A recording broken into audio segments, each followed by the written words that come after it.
Bismillah ar-Rahman ar-Rahim. Dans la continuité des cours de biochimie clinique, on va voir aujourd'hui la deuxième partie du cours marqueurs tumoraux. Voilà, on a vu la dernière fois les marqueurs tumoraux, c'est quoi le concept de marqueur tumoral, les bases des dosages et de l'interprétation des marqueurs tumoraux. Et on a commencé les marqueurs oncofétaux. Voilà, on a commencé les marqueurs oncofétaux. On a vu l'alpha-fétoprotéine. On a vu l'alpha-fétoprotéine. Voilà, et on s'est arrêté au deuxième marqueur oncofétal, le deuxième marqueur oncofétal qui est l'ACE.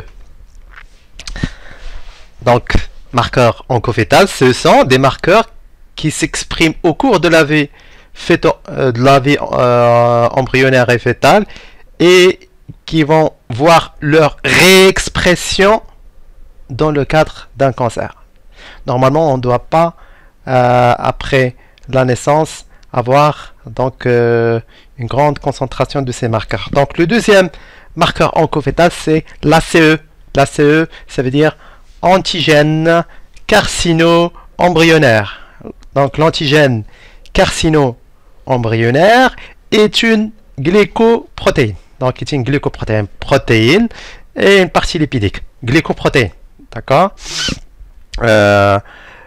qui présente, elle est présente dans le foie, dans l'intestin, le pancréas fœtal, au cours des premiers mois de la grossesse. Donc il a une demi-vie de 3 à 11 jours. Rappelez-vous de la demi-vie. C'est le temps nécessaire à l'élimination de la moitié de la concentration du marqueur tumoral. Il est nécessaire, il faut connaître le temps de demi-vie si vous voulez suivre la cinétique du marqueur tumoral. Donc pour la prescription. Donc, voilà, pour la prescription, quand est-ce que je vais prescrire? Donc je vais suivre par quoi? Tout en connaissant la demi-vie. Très bien. Ce biomarqueur fait partie de la superfamille des immunoglobulines. Rappelez-vous la structure des immunoglobulines quand on a parlé des anticorps. Donc ce sont des glycoprotéines de surface ancrées à la membrane. Donc leurs fonctions biologiques sont discutées et peut-être ils ont un rôle dans l'adhésion cellulaire et dans l'agrégation des cellules tumorales lors de l'envahissement.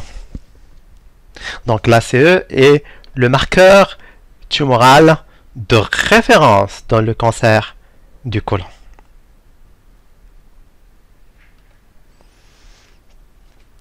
La partie dosage, c'est presque de la même manière. Tous les marqueurs tumoraux se dosent de la même manière. Faites attention à la partie préanalytique, c'est très important. Et je vais vous donner un manuel de prélèvement. Je vais vous envoyer un manuel de prélèvement pour cette partie préanalytique. Qu'est-ce qu'il faut respecter? Donc, le prélèvement se fait sur tube sec ou tube EDTA. Donc, sérum au plasma. Donc, la demande doit être accompagné des informations cliniques, c'est normal, ou la dernière valeur du marqueur tumoral. La dernière valeur, c'est très important d'ajouter la dernière valeur si vous avez déjà dosé ce marqueur tumoral avant. Partie analytique, c'est une technique immunométrique de type chimiluminescence. Rappelez-vous ce qu'on a fait la dernière fois. Immunométrique, réaction antigène, anticorps. Il y a un anticorps qui va former un autre anticorps, un deuxième qui va former un sandwich qui est marqué soit par radioactivité, soit chimiluminescence ou électroluminescence. Ce qu'on utilise maintenant, c'est que la chimiluminescence ou l'électroluminescence. Voilà. Donc les valeurs de référence varient selon la technique utilisée. Faites attention, c'est la règle pour les marqueurs tumoraux. Même laboratoire, même technique. Donc une augmentation peut être enregistrée chez les tabagiques les malades avec une insuffisance rénale ou une cirrhose hépatique. Donc faites attention quand vous êtes devant ces cas de figure. Donc faites attention, peut-être dans l'interprétation des dosages des marqueurs tumoraux. Juste mettre dans la tête que une augmentation des marqueurs, ce marqueur de l'ACE, peut-être enregistré chez les tabagiques, les malades avec une insuffisance rénale ou les cirrhotiques ou les malades qui ont une cirrhose hépatique. Donc, elle sert pour le diagnostic des adénocarcinomes colorectaux, mammaires, pulmonaires et digestifs. Donc, ce marqueur, je le dis, je le répète, il manque de spécificité et de sensibilité et on ne peut pas l'utiliser pour le dépistage et le diagnostic. Je vais le répéter plusieurs fois, à ne pas prescrire pour le dépistage et le diagnostic. Donc l'intérêt clinique n'est pas le diagnostic des cancers du côlon ou du sein, mais la surveillance thérapeutique et pronostic chez un patient déterminé. Par exemple, dans le cancer de côlon, le taux préopératoire de l'ACE a une valeur pronostique. Des taux élevés laissent soupçonner une récidive après la résection chirurgicale, d'autant plus rapidement que le taux est plus élevé. Donc, voilà, donc, comme vous le voyez, il a une valeur pronostique. Donc, on va le répéter encore une fois. L'ACE n'a aucun intérêt en dépistage de masse. Bien. On passe à la deuxième famille qui est carbohydrates antigènes ou cancer antigène. Donc, quand on dit carbohydrates antigènes ou cancer antigène, donc l'étude de leur structure a permis d'en rattacher certains à un groupe de glycoprotéines hautement glycosylées de type mucine, produit du gène MUC, caractérisé par la présence de domaines répétés en tandem. Donc ces mucines, on peut avoir des mucines sécrétées, des mucines épithéliales membranaires ou des mucines inclassables. Voilà, donc c'est des marqueurs, en général les CA, c'est des marqueurs des cellules épithéliales et principalement des carcinomes. Donc, on va commencer par voir le CA15-3, qu'on l'appelle comme ça, CA15-3, CA de carbohydrates antigènes ou cancer antigène. C'est le produit du gène MUC1, MUC1, c'est le produit du gène MUC1. Donc, c'est une glycoprotéine de haute masse moléculaire entre 250 à 500 kDa, localisée au pôle apical des cellules. C'est le marqueur le plus utilisé pour le suivi, je dis et je le répète, pour le suivi du cancer du sein. Elle est très peu sensible. Donc, Molina, voilà, il y a un chercheur qui s'appelle Molina et ses collaborateurs. En 2010, sur 2062 patientes, nous trouvent des valeurs, patientes avec un cancer du sein, nous trouvent des valeurs supérieures à la normale que dans 19,6% des cas. Voilà, donc il n'a pas un rôle dans le dépistage et le diagnostic. C'est plutôt, il a un rôle important dans le suivi du cancer du sein.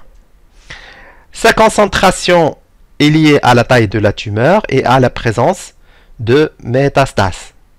Donc, la concentration, elle dépend du stade, voilà, et à la taille de la tumeur. Plus la tumeur est grande, plus la concentration va augmenter et à la présence de métastases. Donc, il manque de sensibilité, je viens de le dire, je vais le répéter plusieurs fois, dans les stades précoces, ce qui exclut son utilisation à des fins de dépistage et limite son utilisation au suivi des patients. Alors, tous les auteurs, les chercheurs ne recommandent pas son utilisation pour les patients asymptomatiques après chirurgie. D'accord? Les auteurs ne recommandent pas ça. Donc, à ne pas utiliser. Il n'est pas spécifique des cancers du sein. Des concentrations élevées peuvent être retrouvées dans d'autres localisations, ovaires, pancréas, estomac et poumons. Alors le dosage, c'est comme pour tous les autres marqueurs tumoraux. Donc sur sérum ou sur plasma, donc tube sec ou un tube ODTA mauve. Donc la demande doit être accompagnée des informations cliniques ou de renseignements cliniques, mais aussi si vous suivez une cinétique, il faut mettre aussi la valeur l'antériorité des valeurs, les valeurs, la dernière valeur ou la dernière mesure de ce marqueur tumoraux sur le banc d'examen, afin que le biologiste voit un petit peu ce qui se passe. La partie analytique, c'est une technique immunométrique, c'est ce qu'on a vu pour tous les marqueurs tumoraux, technique sandwich, marquage, chimie-luminescence, électroluminescence. Donc le taux de CA 15,3 est significativement plus élevé dans une population de patients chez lesquels on vient de diagnostiquer un cancer de sein. Donc chez les patients chez qui on vient de diagnostiquer un cancer du sein, même au stade 1, que chez des témoins sains. Donc dépistage, c'est pas la peine. Il n'est pas sensible, vous voyez, il n'est pourtant élevé au moment du diagnostic de cancer que dans 30% des cas. Donc, à ne pas les utiliser vraiment dans le dépistage et le diagnostic. Vous voyez ces valeurs, regardez, et surtout que dans 9%, que dans 9% des stades 1 et 19% des stades 2. Donc, surtout pas, à ne pas utiliser dans le dépistage et le diagnostic. Le gold standard pour le dépistage, c'est la mammographie. La partie pour la partie post-analytique, donc on va le répéter. Donc c'est important. Donc, parce que il faut pas demander des marqueurs tumoraux, c'est surtout chez la CA15-3, chez une patiente qui est asymptomatique, il ne peut donc en aucun cas être utilisé comme élément de dépistage et n'est pas spécifique des cancers du sein. Voilà. On passe à la CA125. Donc CA125 fait partie de la même famille, ça veut dire carbohydrate antigène ou cancer antigène. Donc il est demandé en cas de suspicion du cancer de l'ovaire. Voilà. Il a une sensibilité de 80%, donc des valeurs élevées peuvent être également retrouvées au cours des endométrioses et dans certains syndromes inflammatoires. Donc faites attention.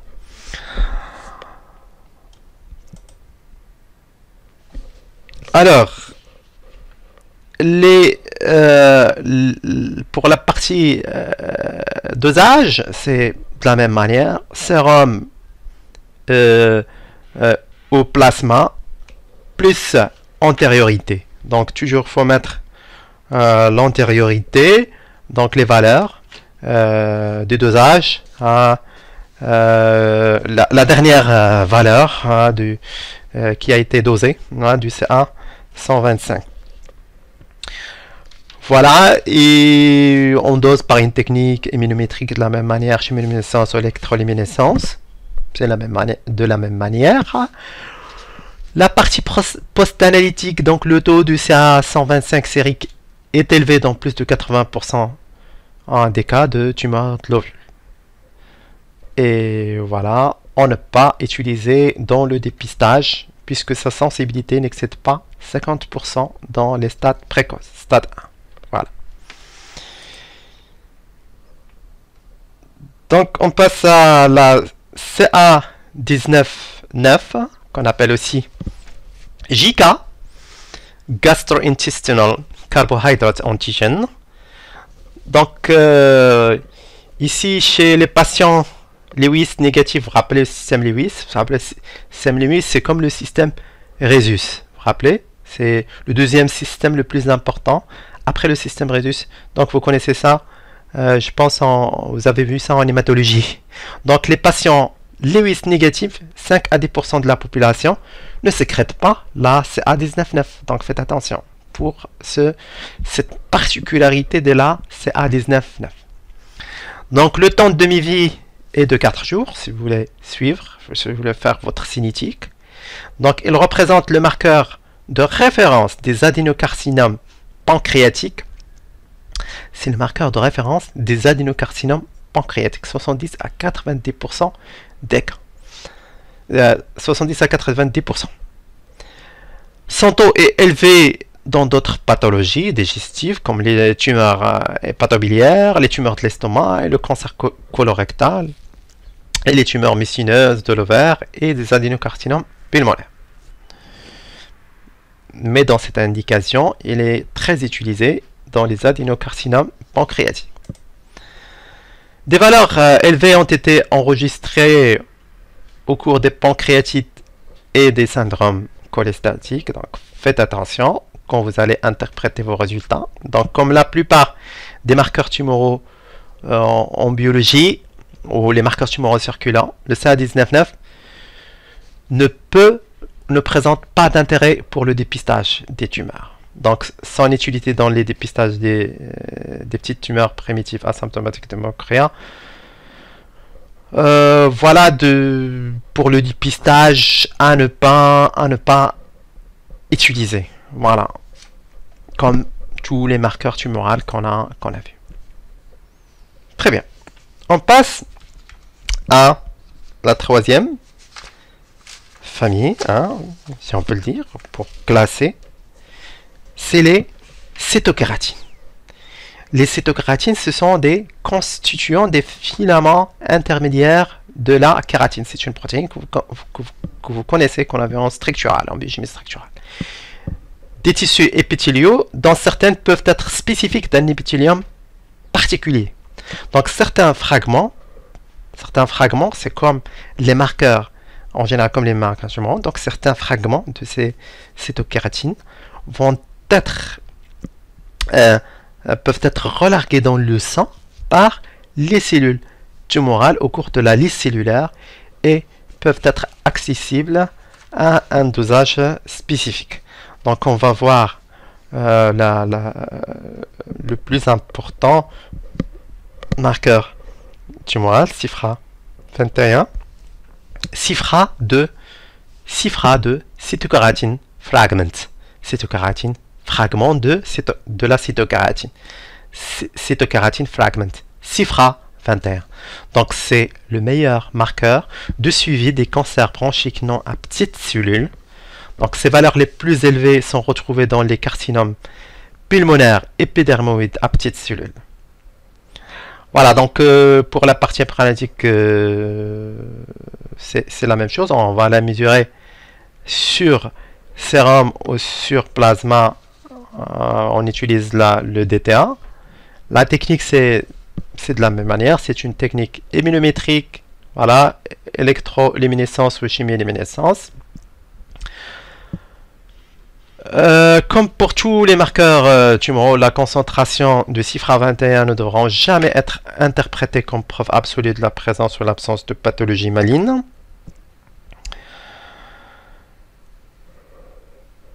Alors le CIFRA 21 est l'un des meilleurs marqueurs pour le diagnostic et le suivi des cancers bronchopulmonaires.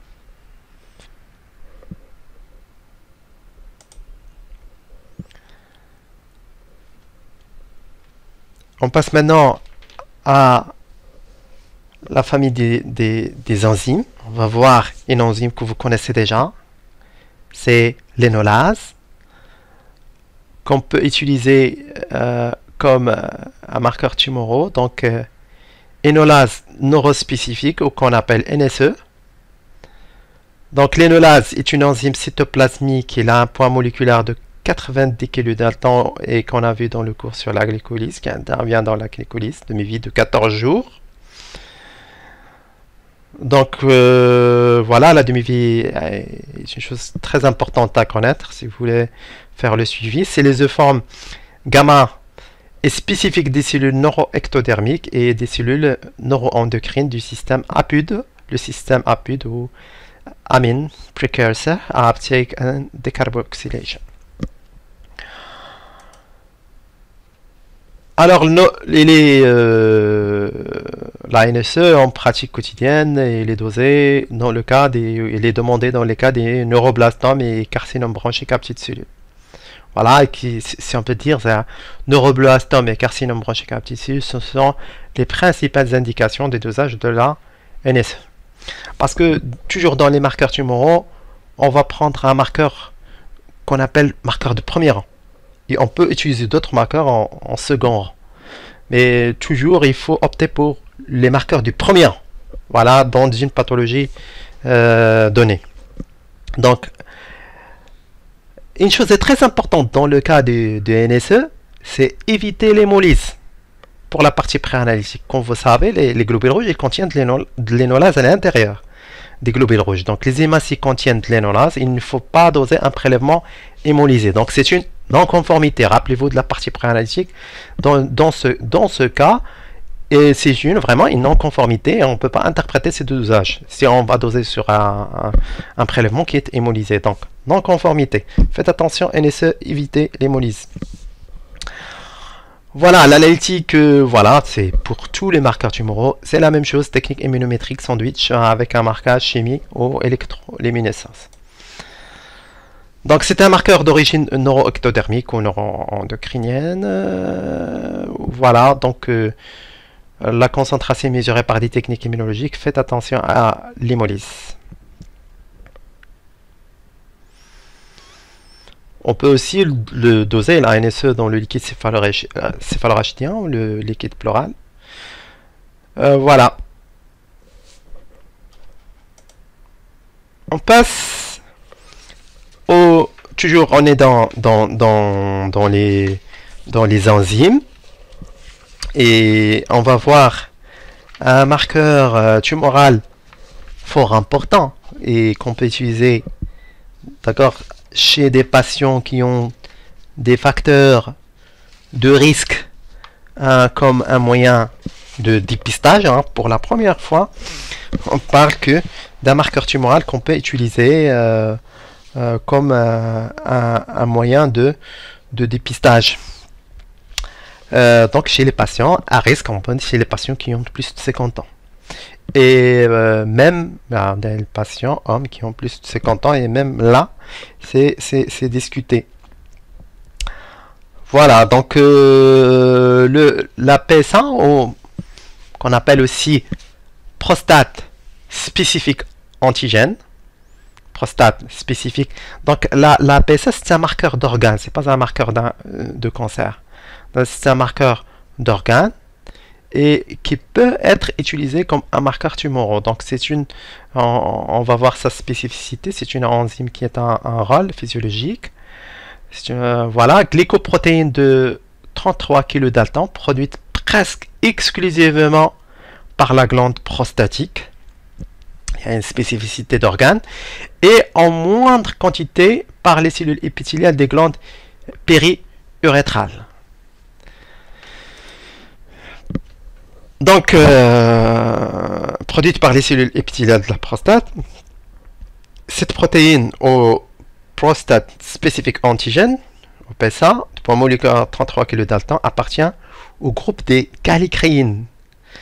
La callicréine 3 est une sérine protéase de la famille des callicréines humaines. Voilà, donc sa synthèse dans le liquide prostatique et le liquide séminal par les cellules épithéliales glandulaires prostatiques se forme de pro-PSA. Quand on dit pro, c'est quelque chose qui est avant. C'est un acide aminé grande taille de 244 acides aminés pro-PSA. Et on va cliver cet acide aminé de la région N-terminale. Rappelez-vous, la région N-terminale, c'est terminale quand on parlait en biochimie structurale des protéines, qui donne la forme active qui possède une activité chymotrypsine-like. Rappelez-vous de la chymotrypsine. Elle a une activité chymotrypsine-like. Voilà. Donc, elle a un rôle physiologique. Comme vous voyez ici, on a le PSA, il est sécrété par les cellules épithéliales glandulaires de la prostate. Hein, il est sécrété.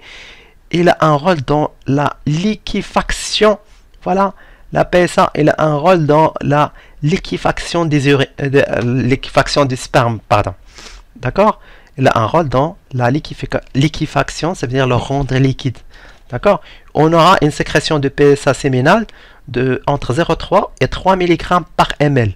Mais dans le sang, on trouve seulement PSA sérique qui va être relargué dans le sang entre 2 et 4 nanogrammes par ml. C'est dans le cas normal, mais pas pathologique. Dès maintenant, on dit que on a deux types de PSA. On a les PSA qui sont libres, et puisque c'est des PSA qui sont liés à des antiprotéases. La grande concentration, une très grande concentration, entre 50 et 95%, elle est liée à l'alpha 1 antichymotrypsine et l'autre alpha 2 macroglobuline, donc liées à des antiprotéases. Voilà. Donc on a deux formes. Une forme libre qu'on appelle PSA libre et une forme liée à des antiprotéases. D'accord? À des antiprotéases. Bon, la plus grande partie il est liée à l'alpha 1 antichymotrypsine. D'accord? C'est la plus grande partie, une très faible partie, et il est lié à alpha 2 macroglobuline, une partie vraiment faible. Donc, verdict, c'est juste connaître qu'on a deux types de PSA, PSA libre et PSA libre, qu'on appelle free PSA, ou qu'on note FPSA, et PSA lié, qu'on appelle, qu'on dose aussi. Et on dose deux choses. On dose la PSA totale, donc c'est libre et lié, et on dose aussi la PSA libre. Voilà. Donc, comme on vient de le dire, elle a un rôle dans la liquéfaction du sperme, facilitant la mobilité des spermatozoïdes. Donc, le taux de PSA va être très augmenté en cas de tumeur de la prostate, car il y aura une modification de la polarisation des cellules tumorales. Voilà, et c'est un marqueur spécifique de la tumeur. Donc la forme liée 70 à 90% de la PSA forme un complexe avec des inhibiteurs des protéases. Alpha 1, c'est des antiprotéases. Alpha 1 antichymotrypsine, ce qu'on vient de voir, se forme de complexe, upplé faiblement l'alpha 2 macroglobuline, ce qu'on vient de voir. Donc, ce qu'il faut savoir, c'est quand on va doser la PSA, on va doser la PSA totale. Ça veut dire quoi? C'est les formes liées et la forme libre. Les formes liées, sachez que c'est la forme la plus importante qui est liée à l'alpha 1 antichymotrypsine. C'est une antiprotéase. L'alpha 1 anti-macroglobuline est très faible. Mais quand on va doser la PSA totale liée plus libre, et la PSA libre, c'est ça. Free PSA. Donc, voilà. Donc, lié à l'alpha 1 antichymotrypsine et l'alpha 2 macroglobuline. Voilà. Et on passe. Donc, juste ici pour vous montrer comment on fait les dosages. Donc, on a l'alpha de macroglobuline, c'est vraiment c'est des concentrations très faibles, inférieures à 0,1%. On a la forme libre, voilà, c'est là où ils vont se fixer les anticorps pour les dosages. Et on a les PSA complexés avec l'alpha 1 antichymotrypsine. Donc, vous voyez, bon, dans l'état normal, d'accord, là, l'épithélium sécrétoire au niveau de la prostate va sécréter dans le lumen de la prostate, la pro-PSA. La pro-PSA, rappelez-vous, c'est elle qui va donner de la PSA active après clivage de cet acide aminé. Après, on va la désactiver. Et après, dans le sang, on aura une partie du frais PSA qui est libre et une partie du PSA qui est liée. Ici, dans le cas d'un cancer, on voit que la polarisation elle est différente. Les produits vont vers la sécrétion dans le sang. Et on voit cette pro-PSA qui va être aussi augmentée. D'accord, qu'on ne voit pas là et qu'on ne voit pas éliminé dans le sang dans le cas normal. Très bien. Donc juste pour parler du cancer de la prostate chez l'homme, donc en général c'est le toucher rectal, voilà, et qu'on va palper la taille de la prostate, peut-être faite par un médecin généraliste ou un médecin urologue, voilà, pour palper un petit peu la consistance, la taille de la prostate. Ça reste quelque chose d'important à réaliser, à faire aussi. Donc toujours un toucher rectal plus une PSA à doser. Voilà, c'est toujours dans le cadre du pistage du cancer de la prostate. Alors pour le dosage de la PSA, donc il y a des choses pour la partie préanalytique à respecter. Donc avant de faire le dosage de la PSA, c'est très important de respecter certaines choses. Donc si vous voulez faire un dosage de la PSA où vous avez pratiqué du cyclisme, restez 2 jours. Après un rapport sexuel, 2 jours. Minimum 2 jours. Donc il faut, au 3e jour, vous pouvez faire le dosage. Toucher rectal, 3 jours. Le 4e jour, vous pouvez le faire. Massage prostatique, 3 jours. Cystoscopie, c'est important aussi, c'est 3 jours. Rétention urinaire, 1 semaine. Infection urinaire, 1 mois. Prostatite aiguë, 45 jours. Biopsie prostatique, 45 jours avant de faire un autre dosage de la PSA. C'est très important à respecter, sinon vos résultats seront biaisés. La technique, c'est la technique immunométrique. Voilà, comme tous les marqueurs tumoraux, on va doser la PSA totale et la PSA libre. PSA totale, on a rappelé, c'est la forme liée et la forme libre. PSA libre, c'est la forme libre seulement. C'est très important de les doser aussi par la même technique et dans le même laboratoire. D'accord? Ces deux paramètres, les doser par la même technique et dans le même laboratoire. Voilà, le même problème aussi pour la PSA. Si vous allez changer de technique, vous voyez hein, les valeurs de ça, c'est le résultat d'un contrôle de qualité. Le même échantillon, vous voyez là la différence de résultat entre techniques. Donc je le répète, même laboratoire et même technique. Vous voyez les valeurs de la PSA. Hein, il y a une différence énorme entre les techniques utilisées par les laboratoires. Donc même laboratoire, même technique, rappelez-vous. C'est la règle pour tous les marqueurs tumoraux, même laboratoire, même technique. Voilà. En général, les valeurs sont inférieures à 4 nanogrammes par ml. Bon, c'est discuté. Donc, il y a des gens qui vont dire, voilà, c'est inférieur à 2,5. Parce que entre 2,5 et 3 nanogrammes par ml, on va trouver quand on va faire une biopsie prostatique, on va trouver quand même un certain pourcentage, même s'il reste faible, bon, avec un cancer de la prostate. Voilà. Mais bon, la plupart des gens sont d'accord pour un cutoff à 4 nanogrammes par ml. cutoff, c'est la valeur à partir duquel il faut faire une biopsie. Même si ici aussi, même si ici, on a beaucoup de discussions entre urologues, voilà,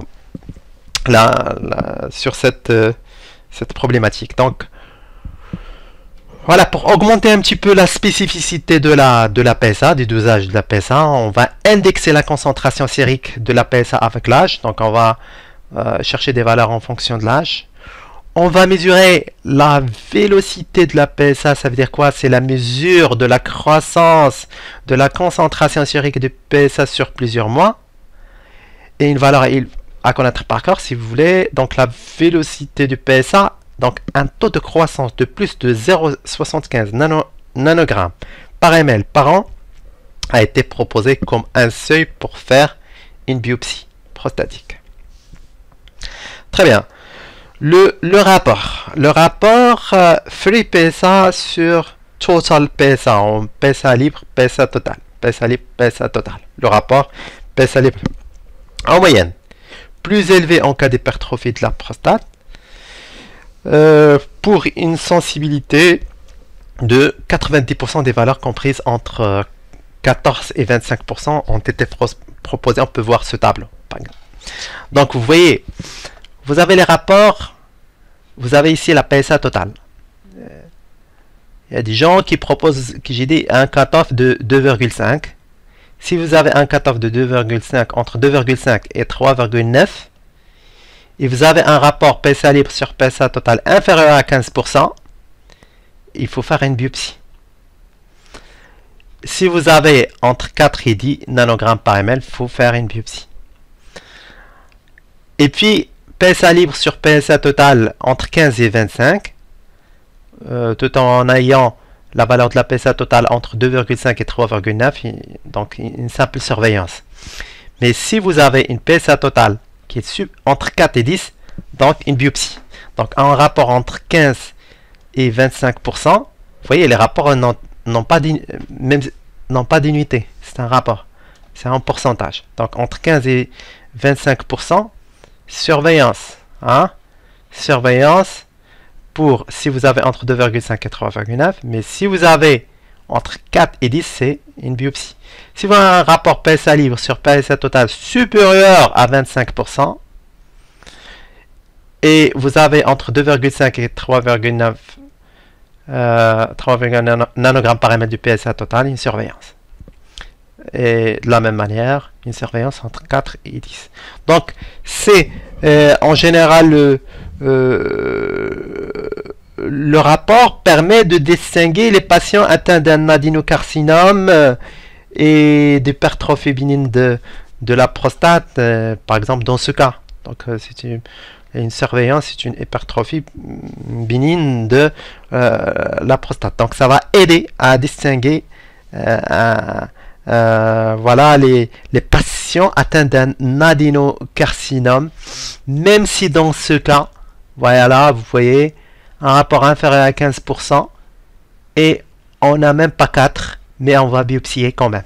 Donc on va biopsier parce que le rapport il est inférieur à 15%, on risque d'avoir ici un adénocarcinome. Voilà.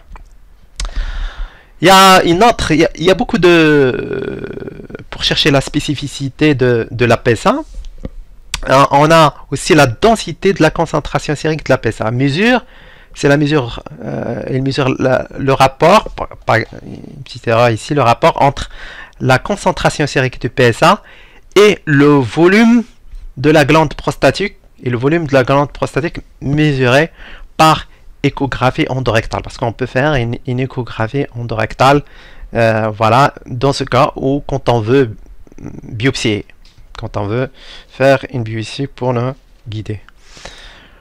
Voilà, donc toujours dans l'interprétation, vous voyez ici, on a, après une prostatectomie, vraiment, il y a un nadir, rappelez-vous du nadir, qu'on a parlé la dernière fois, on a un nadir qui est indétectable dans ce cas. Voilà, il est indétectable, après une chirurgie complète. Ici, on a une sécrétion, mais physiologique. Et les valeurs de la PSA restent stables. D'accord? Il ne faut pas s'inquiéter. Si les valeurs restent stables, donc il ne faut pas s'inquiéter. Mais ici, on a vu un nadir. Il est détectable et évolutif et il continue à augmenter. Voilà, donc c'est il y a une récidive. Très bien. Sécrétion, voilà, une sécrétion tumorale, il y a une récidive. Donc, il y a d'autres marqueurs qu'on peut doser, le dosage des pro-PSA, et voilà, et calculer l'index phi. Donc, on dit que le dosage du pro-PSA serait spécifique du cancer de la prostate. Très bien, on passe maintenant, après les enzymes, on va voir les hormones. On va voir les hormones et on va commencer par l'ACG, bêta-ACG, hormone chorionique gonadotrope, il est formé de deux sous-unités, alpha. Vous voyez que, rappelez-vous du cours sur les protéines, on a deux sous-unités, ici une sous-unité alpha et une sous-unité bêta. Une sous-unité bêta qui est beaucoup plus spécifique. Voilà, alors l'ACG est une hormone glycoprotéine faite de 145 acides aminés synthétisés par le placenta. Il est formé de deux sous-unités, donc alpha et bêta. Voilà, donc la chaîne alpha est identique à celle des hormones LH, FSH et TSH, et c'est pour cela la spécificité est dans la chaîne bêta. Donc la chaîne bêta souvent dosée isolément sous le nom de la chaîne bêta parce qu'elle est spécifique. Voilà, elle est spécifique du ACG. Pour cela, on parle de dosage de la bêta ACG. Donc bêta ACG, c'est un marqueur principalement des tumeurs germinales que sont les choriocarcinomes testiculaires et ovariens. On dose soit la chaîne bêta libre associée à de l'ACG intact ou uniquement les chaînes bêta libres. C'est plus spécifique. Donc c'est surtout les tumeurs testiculaires en dehors des séminomes, bien que certains de ceux-ci aient des taux élevés d'ACG. La bêta-ACG totale hors grossesse, elle est inférieure à 5 unités. Et on peut avoir des grossesses molaires aussi où vous allez voir que les taux du bêta-ACG très très élevés, on va arriver à des taux qui sont très élevés, supérieurs à 100 000 unités par litre. Vous voyez, c'est des valeurs incroyables. Dans le cas des moles édatiformes, c'est en général les moles, c'est une pathologie qui touche les pays, surtout les pays sous-développés. Donc c'est 1 sur 300 grossesses. Dans les pays développés, c'est 1 sur 1000 grossesses. Et en général, c'est 1 sur 41 des fausses couches en Europe. En général, asymptomatique dans 40% des cas, mais on peut avoir des aménorrhées, des métrorragies, une anémie, NFS, voilà. Les moles en général, ils résultent d'une anomalie de la fécondation. Ils sont caractérisés par une prolifération trophoblastique, sans développement embryonnaire normal. Voilà. Et ça va donner une sécrétion excessive d'ACG qui va atteindre des taux de plus de 100 000 unités par litre. Vous voyez ici la valeur des bêta-ACG hors grossesse et des chaînes bêta libres inférieures à 0,1 microgramme par litre. Bon, la thyroglobuline, on passe à la thyroglobuline. La thyroglobuline est une glycoprotéine de 660 kilodaltons et le précurseur des hormones thyroïdiennes. Donc, elle est synthétisée par les cellules folliculaires de la thyroïde. Son indication, c'est le suivi des cancers thyroïdiens différenciés traités. Donc la thyroglobulines est mesurée dans le sérum ou dans le plasma et dosée par la même technique immunométrique. Donc après thyroïdectomie, après l'enlèvement de la thyroïde, après thyroïdectomie, la thyroglobulines doit être indétectable. Et après thyroïdectomie partielle, donc on parlait de thyroïdectomie totale, la thyroglobulines doit être indétectable. Et après thyroïdectomie partielle, la thyroglobulines doit rester stable. Face à la calcitonine qu'on connaît déjà, qu'on a vu quand on a parlé de la procalcitonine, rappelez-vous du cours sur les marqueurs de l'inflammation. Donc, calcitonine est formé de 32 acides aminés, donc il est sécrété par les cellules C de la thyroïde. Bon, la sécrétion elle est régulée par le calcium, certains peptides du tractus digestif dont la pentagastrine stimule la synthèse de la calcitonine. Elle représente le marqueur de référence du cancer médulaire de la thyroïde, la CMT. Donc dosage de la même manière, comme tous les marqueurs tumoraux, et la valeur de référence est inférieure à 10 nanogrammes par ml. Les principales élévations ou augmentations, ça veut dire, des concentrations observées en dehors d'un CMT, c'est la prise d'alcool, contraceptifs oraux, et surtout les inhibiteurs de la pompe par proton, faites attention. Voilà, grossesse, thyroïdite chronique, insuffisance rénale chronique, les hémodialysés, les tumeurs neuroendocrines digestives et pancréatiques, phéochromocytome, cancer des poumons à petites cellules. Donc faites attention dans l'interprétation des valeurs de la calcitonine. Très bien, on est presque à la fin de ce cours et on va parler des autres marqueurs, on peut dire, donc les marqueurs utilisés en deuxième intention. En général, on va pas voir deux marqueurs, la SCC qui est antigène des carcinomes à cellules squameuses. Donc les antigènes dirigés contre l'antigène SCC des carcinomes à cellules squameuses reconnaissent le produit de deux gènes SCCA1 et SCCA2. Ce sont des glycoprotéines très homologues et qui appartiennent à la famille des inhibiteurs à serine protéase. Voilà, c'est un marqueur des carcinomes des cellules épithéliales pavimenteuses de différentes localisations, col, utérus, poumon, ORL. Et enfin, le suivi et le contrôle thérapeutique des cancers épidermoïdes du col, de l'utérus et du carcinome pulmonaire non à petites cellules. Donc le dosage est de la même manière, sérum au plasma, dosage immunométrique, voilà les valeurs de référence, c'est inférieur à 1,5 microgrammes par litre. Et enfin, on va voir le HE4 ou Human Epididymal Protein 4. C'est une glycoprotéine présente dans l'épithélium de l'épididyme et jouerait un rôle dans la maturation du sperme. Elle est surexprimée par les carcinomes ovariens, séreux et endométrioïdes. Oui, elle est retrouvée à des concentrations élevées dans le sang. Elle est plus sensible que la CA125 et des fois on va les associer. Voilà, là, on va les combiner. La combinaison des deux donne un gain de sensibilité et une aide au diagnostic. Donc le dosage, c'est de la même manière. Technique sérum plasma, technique immunométrique. Très bien. Donc on va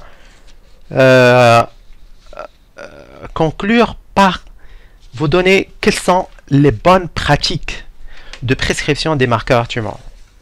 Première des choses, c'est choisir un marqueur tumoral en fonction de la tumeur primitive et de son type histologique. Doser les marqueurs tumoraux avant traitement afin de disposer d'une valeur de référence pour étudier l'évolution ultérieure du marqueur tumoral ou tracer sa cinétique ou demander au laboratoire qu'il vous donne la cinétique du marqueur tumoral. La majorité des marqueurs tumoraux trouvent leur place dans le suivi de l'efficacité d'un traitement et dans la surveillance ultérieure. Donc ne pas associer plusieurs marqueurs tumoraux sauf au moment du diagnostic de la maladie. Pour choisir le marqueur le plus sensible, poursuivre une métastase d'origine inconnue en cas de tumeur hétérogène associant plusieurs contingents cellulaires. Interpréter le résultat d'un dosage de marqueur tumoral avec des données anatomopathologiques, cliniques et radiologiques. J'ai dit la prise en charge en général des cancers, elle est multidisciplinaire. Faire doser le ou les marqueurs tumoraux dans un même laboratoire pour éviter les variations intertechniques. J'espère que je vous ai convaincu par rapport à ce point. Ne pas modifier la stratégie thérapeutique à la lumière d'un seul dosage. Donc il faut faire la cinétique. Donc à chaque demi-vie, il faut demander encore le dosage du marqueur tumoral. Il faut garder à l'esprit qu'un taux normal de marqueurs tumoraux n'exclut pas un cancer. Ce que vous avez vu ce qu'on a vu dans le dosage du PSA, et qu'un taux élevé de marqueur tumoral ne sème pas toujours un cancer. C'est ce qu'on a vu toujours dans le dosage de la PSA. Voilà, je vous donne ici les différents marqueurs tumoraux qu'on a vus aujourd'hui et leurs indications principales. Merci beaucoup et au prochain cours, Inch'Allah.